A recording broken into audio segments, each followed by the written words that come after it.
জগন্নাথ মন্দিরকে সিআরপিএফ এর টিম ঘিরে ফেলে কেন? প্রতি 12 বছর অন্তর এই মন্দিরের মূর্তি পাল্টে নতুন মূর্তি স্থাপন করা হয় এবং আগের পুরানো মূর্তিতে এমন একটি অজানা জিনিস থাকে যেটিকে নতুন মূর্তিতে স্থাপন করা হয়। এটাকে ব্রহ্ম পদার্থ বলা হয় এবং এই ব্রহ্ম পদার্থকে নতুন মূর্তিতে স্থাপন করার রিচুয়ালসটি এতটাই সিক্রেট হয় যে এই সময় পুরো পুরীর ইলেকট্রিসিটিকে বন্ধ করে দেওয়া হয়। সেই জন্য সব জায়গায় অন্ধকার হয়ে যায় এবং সেই সময় আসে সিআরপি এর সমস্ত টিম এবং তারা সারা মন্দিরটিকে কঠোর নিরাপত্তায় ঘিরে ফেলে। এই সময় কারোর যাতায়াত মন্দিরের সামনে বন্ধ করে দেওয়া হয় এবং এই সময় একমাত্র মন্দিরের মেন পূজারী মন্দিরের মধ্যে যেতে পারে, কিন্তু তারও কোনো পারমিশন থাকে না এই বিষয়টি জানার।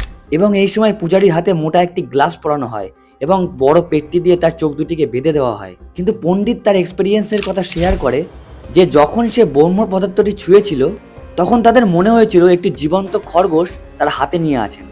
আপনার এই বিষয়ে কি মনে হয় অবশ্যই কমেন্টে জানান।